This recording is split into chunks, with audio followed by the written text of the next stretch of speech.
All right, hi everyone, and thank you so much for tuning in. I'm really excited to share some of my work on host genetic control of the microbiome in plants. My name is Maggie Wagner. I'm an assistant professor at the University of Kansas and also an assistant scientist with the Kansas Biological Survey and Center for Ecological Research. So my background is in evolutionary ecology and quantitative genetics. But right now, I'm working a lot on plant-associated microbiomes and how they interact with the host genome and the host phenotype. Before I get started, I want to acknowledge some of the people who have been really important to these projects I'm going to talk about. So first of all, here at KU, a graduate student in my lab named Kayla Klaus has done a lot of the work that I'll be showing today.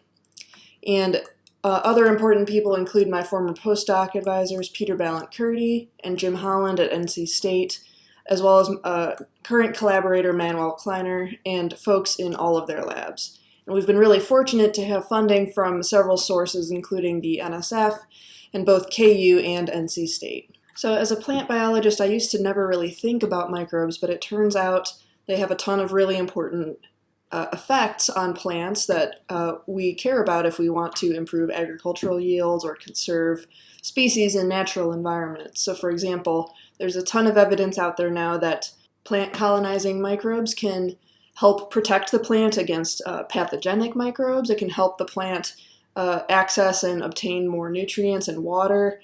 Plant microbiomes can influence growth rates as well as development. And from a climate change perspective, they contribute to really important things like the cycling of nutrients below ground, which are critical for carbon sequestration. So there's a lot of evidence that microbes could be really key and have a lot of potential for improving plant growth in situations we care about. And as a result, there's a ton of research going on about what are the best ways to harness the power of these microbial communities for sustainable agriculture and environmental mitigation. Turns out that is a lot easier said than done because these communities are extremely complex. A lot of companies are producing biofertilizers and biopesticides based on microbes already. In fact, it's already an $8 billion market, and it's expected to grow up to $20 billion or so in the next 5 years. So my research addresses a very specific question within this bigger field, which is, how does the host plant genome affect the microbiome, and how does the microbiome feed back to affect the host? So understanding this reciprocal relationship is really critical for understanding, first of all, how did these plant microbiome symbioses evolve in the first place, and how might they continue to evolve into the future? And that question, as well as others, is actually really relevant for these agricultural applications I was talking about. So for example, if someone develops a microbial product that is incredibly efficient at, for example, just boosting plant growth or protecting against some particular pathogen, we'll want to know, does that microbe have an equally good effect regardless of what plant cultivar it's put on? And also, how is that organism going to evolve into the future? Can we expect it to keep its beneficial properties? So in this way, plant microbiomes actually have a lot to do with the plant genotype to phenotype map, and that's really the crux of my own research program. So to help kind of understand how host genomes can influence microbiomes, I like to show these SEM images to give a sense of the plant from a microbe's point of view. So here what you're seeing are 3 images of the leaf surface of an Arabidopsis plant. In the left and right panels here, you are looking at bacteria occupying the crevice between 2 pavement cells on the leaf surface. In the left is a Burkholderia carabensis, beneficial bacterium, and on the right you see a Pseudomonas strain that's forming a biofilm in that crevice. And the center panel shows the same Burkholderia carabensis strain occupying the area around a closed stomate, so the pore on the leaf surface where gas exchange happens. So looking at these photos, you can really imagine how plant traits such as the topography of the leaf surface and the stickiness of the cuticle or permeability of the cuticle, stomatal behavior, things like that will all have a big impact the habitat that's available to these microbiome members. And the same is true in the roots. So this is another SEM image, this time showing some mature root hairs and smaller root hairs. And again, you can see a lot of topography here where bacteria or fungi could take hold and use as a habitat.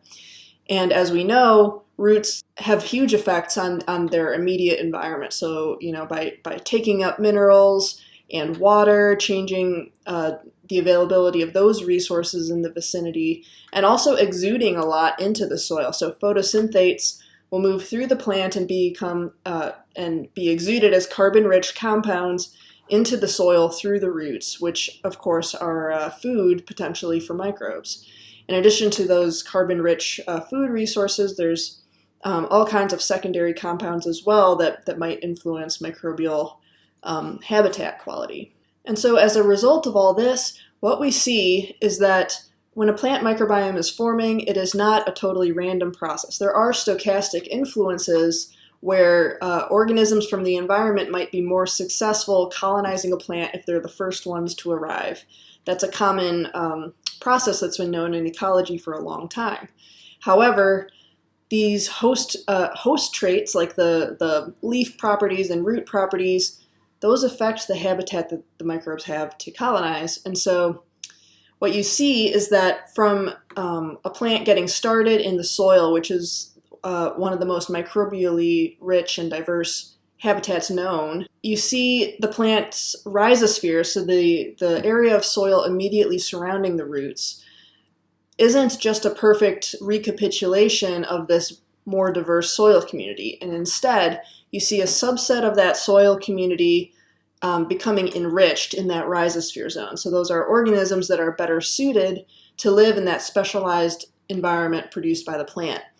And when you zoom in even further to the interior of the roots, an even smaller subset of that rhizosphere community makes it in to colonize the what we call the endophyte compartment. And that's where, so first of all, those microbes have to pass through the rhizosphere to get there. But secondly, inside the root, a lot of other plant traits become involved too, such as the immune system. So the point here is that a lot of these plant traits that influence microbial habitats are genetically variable both within and between plant species. And so what you can see is that if you have two plants growing right next to each other in the same field, they're exposed to the same ambient microbial community in their environment. Each plant's phenotype will act as kind of a filter and determine which microbes are best able to colonize and thrive there. So if those two plants have different genotypes, they might differ in some plant functional trait that matters to the microbes, and as a result, they'll end up with different plant microbiomes. And potentially those different plant microbiomes will have different functions that will feed back to affect the host's health. So this is why we can sometimes think of the microbiome as like an extended phenotype of the plant, because we know that plant genes can only give rise to plants' phenotypes. However, the phenotype then controls the arrival and propagation of microbes that can colonize the plant. But we can also think simultaneously that the microbiome is really part of the plant's environment. And that's because, as I described at the beginning of this talk, we know that microbes can affect a lot of different aspects of plants' health and phenotype. So the microbiome is really interesting because it's simultaneously playing both of these roles. And I'm really interested in how these interactions play out in evolutionary contexts. So for example, the adaptation of plants to their local environments, but also in an agricultural context, what happens during the breeding process? How do the microbes sort of influence the expression of the phenotype for the genotypes in the breeding population? And what effect does breeding have on the assembly of those microbiomes, and how do those processes interact? So the first story I will really briefly describe is asking, how does hybridization affect plants' microbiomes? So this question is in line with thinking of the microbiome as sort of an extended phenotype of the plant. And then secondly, I'll ask sort of the reverse question, which is, how does the microbiome affect the phenotypes that are displayed by inbreds and hybrids?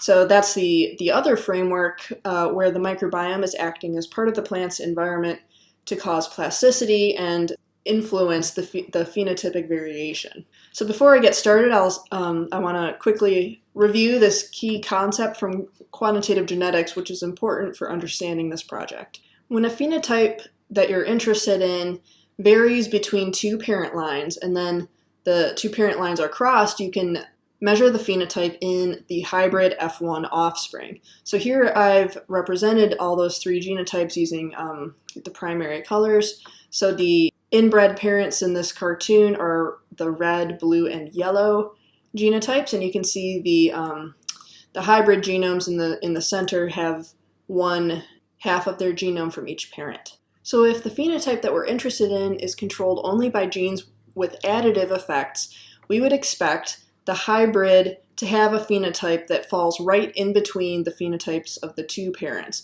And that is the midparent expectation. In this cartoon, it's represented by the gray dashed line. However, there's a really important phenomenon called heterosis or hybrid vigor, which is a deviation from that midparent expectation. So if we don't see any heterosis, then we'll see that hybrid fall right on that the halfway point between the two parent lines. There's something called midparent heterosis as well, where the hybrid resembles one parent more than the other.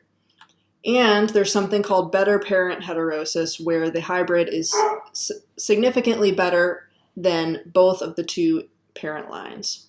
Now, I'm currently working a lot with maize, which is really famous for the strength and prevalence of its heterosis. These photos show two elite inbred lines of maize called B73 and Mo17.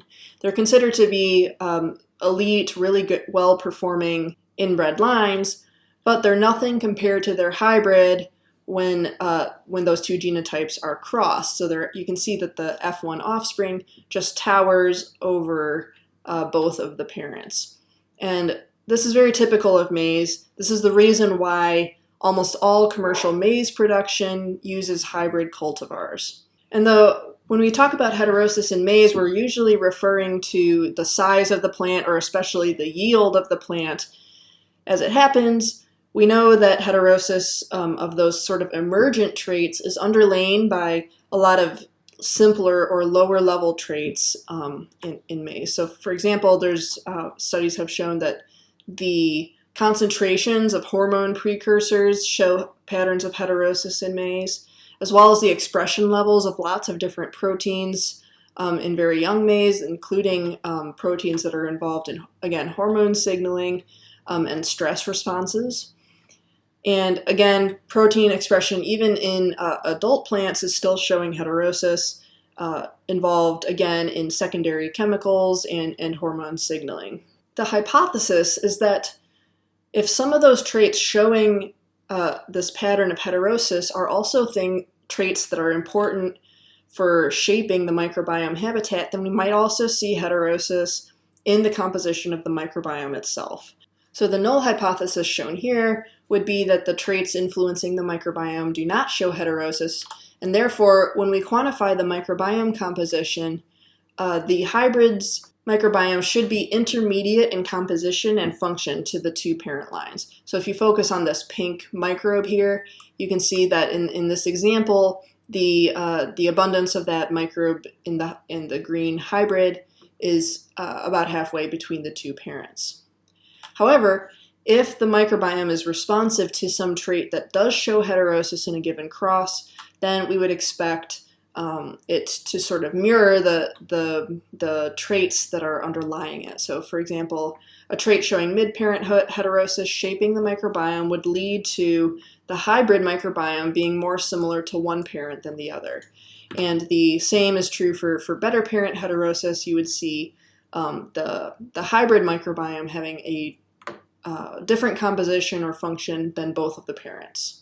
So we went out to test this hypothesis. We did a field experiment in North Carolina where we grew 11 different maize hybrids along with their inbred parent lines out in a randomized design in 2 different fields. And I quantified the microbiome using a sort of standard method that involves PCR amplifying these barcoding genes for bacteria and fungi, and I did that for both the leaves and the rhizosphere. So again, this is the layer of soil that surrounds the root. And for each microbiome trait that I measured, I was able to use just standard quantitative genetic approaches to test whether there was significant heterosis for that trait. And so what I'm showing in this plot is the number of hybrids where I observed heterosis or didn't observe heterosis, ranging from 0 to 11 in both the leaf and the rhizosphere. And along the vertical axis here are several different summary metrics of the microbiome composition. Now, I haven't really emphasized yet how complex these communities are. Typically, there are thousands and thousands of different species observed in these data sets, and so it requires some multivariate statistical methods in order to sort of boil it down into several axes of variation that describe the community well. So that's what these CAP and MDS metrics are, and these show the percentage of the total community that's explained by each of these axes. So what this is showing is that there were a lot of microbiome features that showed significant heterosis, and most notably in the rhizosphere, heterosis was both stronger and more common in the microbiome. And zooming in on those rhizosphere microbiomes, I could actually kind of zoom in a little more to the data and identify specific organisms or genera that distinguished hybrids versus inbreds. So, for example, all the organisms on the right side of this dotted line in the center were more abundant, significantly more abundant in hybrids than they were in inbreds, and vice versa on the left side. And now the resolution of this method is not quite good enough to know what is the exact functional implications of these differences, but there are some really interesting organisms in this list, like Burkholderias. That's a genus that includes both pathogens and known growth-promoting bacteria. Sphingomonas includes known growth promoters. And there's even some organisms that are known to fix nitrogen even in their free-living environment. So I'm excited to dig into this a little bit more. And a graduate student in my lab named Toki Tarek is currently working on sequencing the shotgun metagenome from these same samples, which will tell us not just which organisms are there, but what genes do they have. And so we can actually look at the total microbial gene content in these hybrid samples and compare it to the microbial gene content in the inbreds. So I want to move on to the more recent part of this project, tell you a little bit about how the microbiome acts as part of the plant's environment to influence phenotypic expression and how this differs between hybrids and inbreds. Going back to our original framework, we're now kind of looking at how this process of forming the microbiome feeds back to affect the host phenotypes that we were looking at in the first place.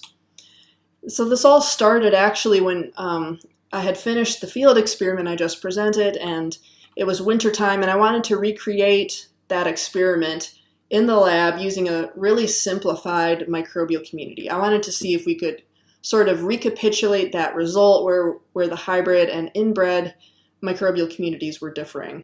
So I grew these young corn plants in a totally enclosed, sterile system where we could completely control which microbes went in and made contact with the plants. And so I grew plants in these sterile chambers and inoculated them either with a synthetic community, or SynCom, which was composed of 7 known bacterial strains. So this is extremely simplified relative to the thousands of species found in natural communities. So the plants got either this 7-strain SynCom or just a sterile buffer that I was using as a control. And before I could even analyze the data and answer the question I was originally interested in, I noticed something weird, which was that in that sterile control, the hybrid and the inbred plants were indistinguishable from each other in terms of root weight. We've got the hybrid genotype in the middle and the 2 inbreds on either side. And here on the y-axis is the fresh weight of the entire root system at the time that we ended the experiment. So as you can see, in this case, there was no significant difference in root size between the hybrid and either inbred. However, in the plants that received the synthetic community, the normal pattern of heterosis was still there. And notably, this wasn't due to the synthetic community giving some kind of boost to the hybrids, but instead this was due to a negative effect of the syncom on the inbred plants. So again, this was super surprising because maize is famous for the consistency and strength of its heterosis, so it was very weird to observe a lack of heterosis in this particular experiment. Something we were not expecting at all. So we went to follow up on it, and I wanted to know whether we would also see the same effect using a more realistic microbial community that the plants would naturally encounter. So I took a farm soil and extracted the microbial component of it to separate the live microbes from any kind of dissolved minerals or anything like that in the soil. And so I used the same sterile growth system, and I gave that soil slurry to some of the plants, and to the control plants got one of two treatments, either an autoclaved version of the same soil slurry or the same sterile buffer control that I used in the last experiment. And so the first thing I noticed was that in the live soil slurry, I saw the normal pattern of heterosis for germination here. So now I've got the hybrid in purple and the two inbred parents in red and blue. And on the y-axis here, I have the proportion of plants in this experiment that germinated. As you can see, the hybrid did much better than either inbred line. And in the sterile buffer control, heterosis for germination success was very reduced. So there's actually no statistical difference at all between B73 and the hybrid. And while there was still a difference between Mo17 and the hybrid, it was much weaker than it was in the presence of the live microbes.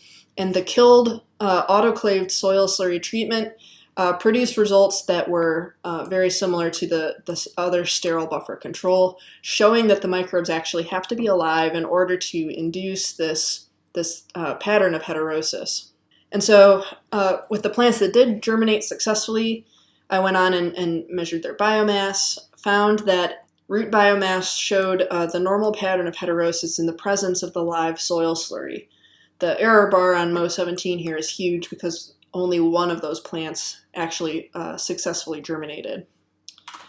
And then in both of the sterile buffer controls, there was no difference in root size between the hybrid and the two inbreds. And notably, once again, this effect was caused by a negative effect of the live microbes on the two inbred lines rather than a positive effect of the microbes on the hybrid. So we wanted to see whether this pattern would hold up under more realistic field conditions. So we teamed up with some colleagues at NC State who were doing a soil fumigation experiment for strawberries.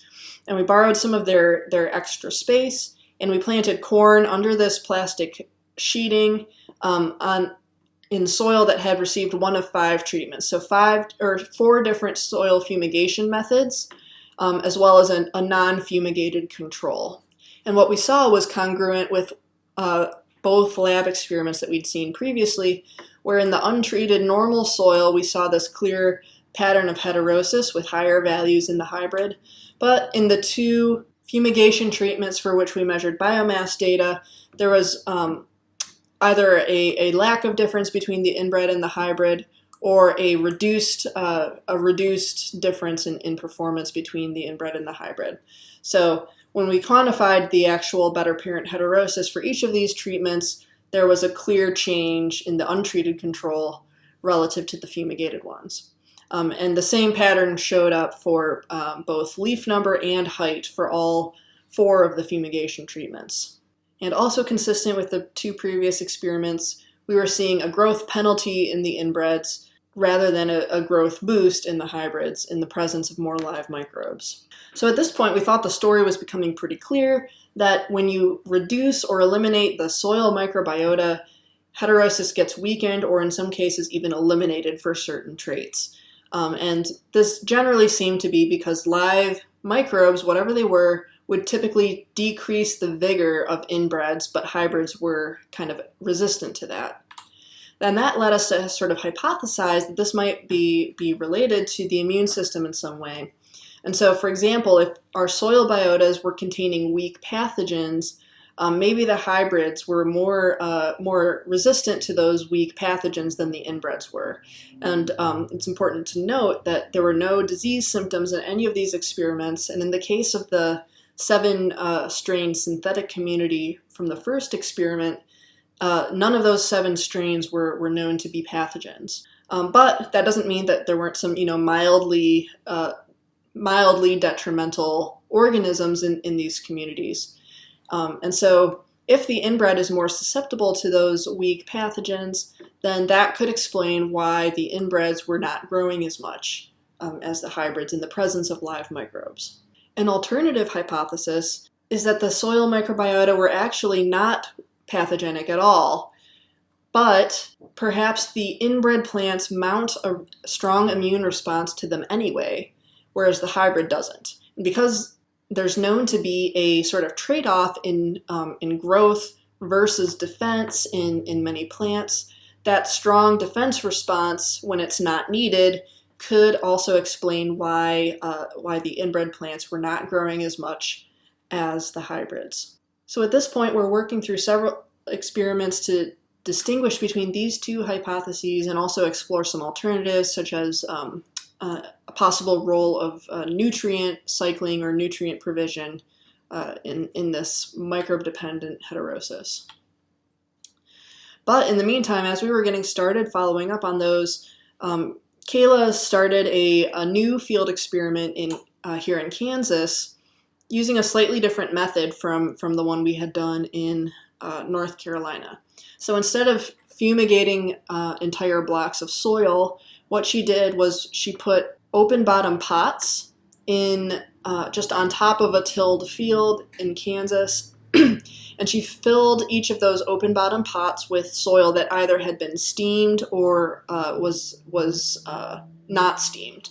And the plants were started in those open bottom pots, so that for the first few weeks of life, they were encountering either a normal soil community or a community that had been reduced through steam fumigation. But after a couple of weeks, the roots were able to grow down into the field and encounter the normal soil microbiome, regardless of which treatment the plant had been assigned to. And she did this because she wanted the plants to be able to grow up and so that she could track patterns of heterosis longer into the life cycle. All of our previous experiments had stopped at about a month of age. So 8 weeks after she planted those, this is what the data looked like, where in the steamed soil and the untreated soil, you see a really clear difference in the pattern of heterosis. Here we're looking at root system dry weight. But you might notice that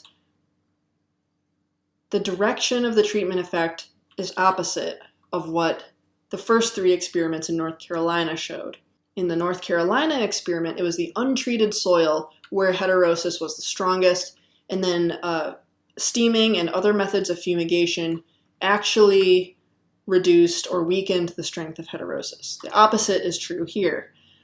Although it's notable that there is such a big difference in the strength of heterosis, and that it is still prevalent 8 weeks after planting, even though the treatment was only really affecting the plants for the first couple weeks. And another way that this result differs from the previous results is that this time it was the hybrids that responded most strongly to the presence of live microbes. And so in this case, the hybrid did much better in the steamed soil treatment than the inbreds did, whereas the inbreds pretty much had the same response, regardless of which treatment they were in. And the data on shoot biomass and various other traits showed pretty much the same pattern. Although I'll note that although the heterosis for biomass persisted throughout the entire experiment, some other traits only showed heterosis for the first few weeks, differences in heterosis between treatments for the first few weeks. So for example, here I'm plotting the actual values for percentage better parent heterosis or mid-parent heterosis. The black lines show the value in steamed soil over time, over the length of the summer, and in green you see the untreated soil. And so that difference between the steamed and untreated treatments was very strong at the beginning of the experiment, but kind of by the end of the experiment in terms of height, the plants were actually showing equal strength of heterosis regardless of treatment. But other traits, like biomass, did show this difference throughout the entire growing season. So for example, chlorophyll content over the course of 4 weeks in July consistently had stronger heterosis in the steamed soil treatment than in the untreated soil. And as a final note, in addition to affecting the heterosis and mean values of these traits for the different genotypes, we noticed that these soil steaming treatments also changed the variance in several traits. So I'm showing a few examples here, including developmental stage, chlorophyll content, and height. But we can zoom in on the height data just to illustrate this. I'm plotting the coefficient of variation for height over the course of the summer for the two treatments. And you can see that there's really clearly a higher variance in plant size in the untreated soil. And after steaming the soil, that the variance in height and these other traits went down quite a bit and stayed lower for most of the season. So that's where the project's at right now. I'm very happy to be able to continue working with this team to really dig into sort of the ecological and genetic and molecular mechanisms of what is going on here. We want to understand why we got such different patterns in Kansas and North Carolina. We think it could have something to do with just the composition of those soil microbial communities, or perhaps some interaction with the abiotic environment that they're in. So we have a lot of experiments lined up to try to identify the genetic basis of this phenomenon, looking at which loci have different effects on phenotypes depending on the microbial environment where they are, and to kind of explore the role of the immune system in this phenomenon as well. So with that, I'll end. I thank you again for tuning in. I'm happy to take any questions and hear any fresh ideas about what we're looking at here. So thanks again. And you can contact me at this email address if you'd like to get in touch with me. Thanks very much.